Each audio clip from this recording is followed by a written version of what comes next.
Hello and welcome to the history of Stargate. Today's episode, Janet Fraiser. Janet Fraiser was a chief medical officer of the newly formed Stargate Command. Starting as a captain, she later was promoted to major. She served for 7 years up until her death in 2003. Following her death, Fraiser's role as chief medical officer was temporarily taken over by Dr. Brightman before Dr. Carolyn Lam. Fraiser was once married to a man who discouraged her from joining the United States Air Force. They were no longer together as of 1997, and apparently they never had any children. In her 7.5 years at the SGC, she became one of the foremost experts in Goa'uld symbiotes, having created a symbiote tank to keep Junior in, and having had opportunities to dissect dead symbiotes. As the chief medical officer of Stargate Command, Dr. Fraiser had the authority to overrule those of any rank whatsoever when it came to medical issue. She used this to get the SGC's main flagship team, SG1, into multiple occasions and ceasing experiment tests on SG team members. Her use of such authority once led SG1 team leader Colonel Jack O'Neill to call her a Napoleonic powermonger.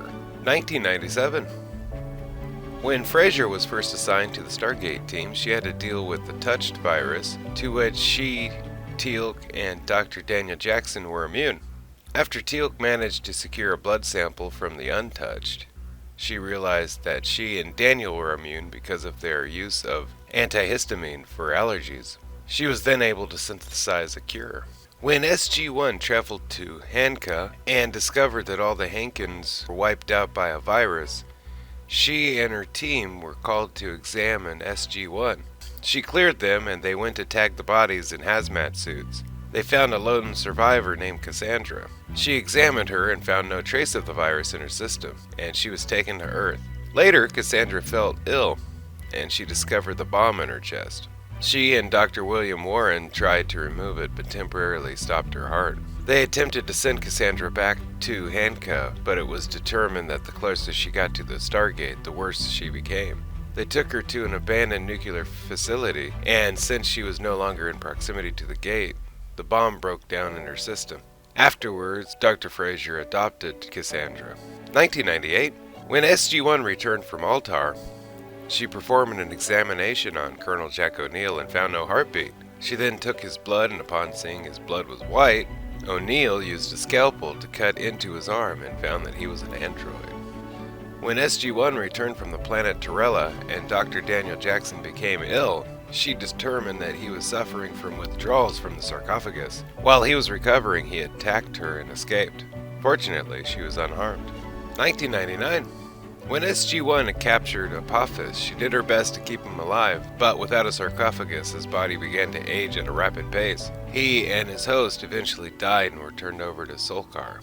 When Dr. Daniel Jackson switched bodies with Michello, she did everything she could to keep him alive, until they were switched back. During a foothold situation at Stargate Command, the Stroggoth used the Mimic imaging device to impersonate Dr. Fraiser. In the year 2000, when SG-1 returned from P4X884 with no memory of their mission, she discovered the device in their brains that was causing them to see Ergo. At some point after Samantha Carter was promoted to Major, Fraiser was also promoted. The first time she appeared as a Major was when she treated SG-1 after they were exposed to radiation on P7X377. She helped Major Samantha Carter performed tests on the ISIS jar, and then did an autopsy on ISIS's dead symbiote. She later accompanied Carter and Dr. Daniel Jackson to Egypt to try and stop Osiris. When they arrived, they found Dr. Stephen Raynar badly beaten. She was able to treat him, but Osiris escaped in his ship. 2001. She tested Shufu's blood and found nanites like the ones found on the planet Argos. When Shufu put Dr. Daniel Jackson into a dream state to teach him, she could not wake him or determine what was happening. He later awakened on his own. When SG-5 and Dr. Daniel Jackson became depressed and suicidal, she determined their neural activity was too low. It was later determined that the light matrix hologram in the Goa'uld Pleasure Palace on P4X347 was the cause. When Cassandra Fraiser began suffering from a retrovirus that altered her DNA, she was unable to reverse its effects. SG1 traveled to Hanka to investigate and were followed back to Stargate Command by Nirti. She attempted to take Cassandra's blood and was captured. A desperate Fraiser held Nirti at gunpoint, demanding that the former System Lord heal her. When Major General George S. Hammond offered to allow Nirti to leave, Nirti refused, demanding a sample of Cassandra's blood, only to be reminded by Hammond that Fraiser was Cassandra's foster mother. Nirti healed Cassandra and was released. 2002. When a team of scientists in Antarctica discovered an ancient woman named Elena in the ice near the second Stargate, she and SG-1 traveled to the Antarctic base.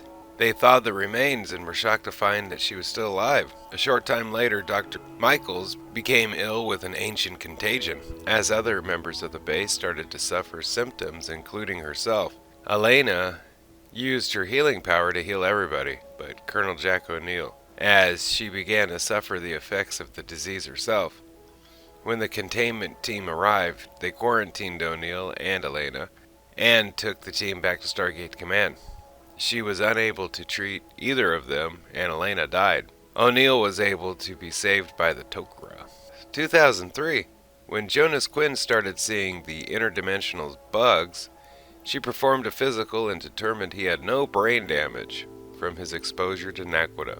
When Colonel Jack O'Neill was abducted by the Asgard Loki and replaced by a duplicate that was much younger in age, she performed a DNA analysis and found it was a 99% match. Upon further testing, she discovered that his body was deteriorating and that he would die in a few weeks. With the help of Jacob Carter and Selmac, she was able to determine that he was a clone.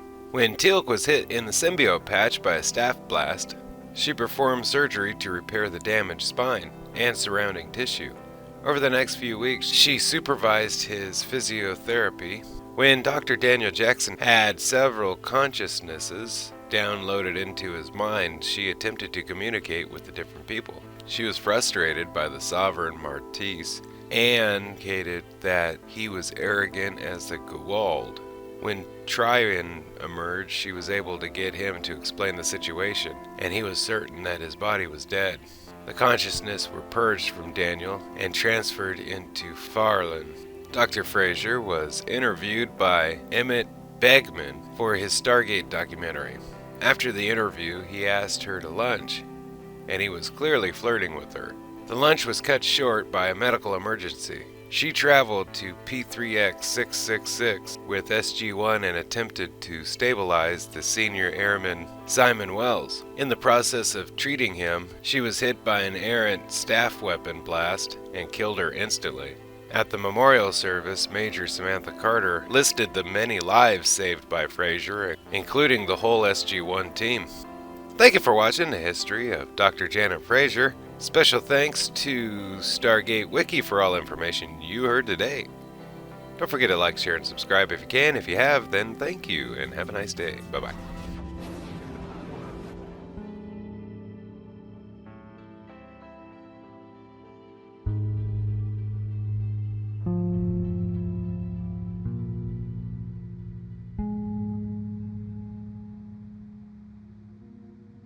The history of the zero-point module. A zero-point module, often abbreviated ZPM, is a power source created by the ancients capable of supplying tremendous amounts of energy. It is one of the most formidable power sources known to exist, having been developed by the ancients several million years ago during their original habitation of the Milky Way galaxy.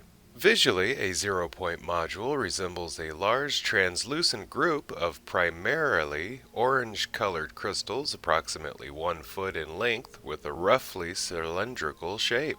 When activated, a ZPM emits a yellow glow from its center with a small red circle at the top once the device has been fully engaged. This illumination ceases once the ZPM has been disconnected from whatever it was powering or has become fully depleted. The device itself serves as an enclosure for an artificially created pocket of subspace time. Zero-point energy is extracted from this pocket until it reaches maximum entropy, at which point the pocket collapses, leaving behind a useless shell. Like many types of ancient technology, zero-point modules are crystal-based.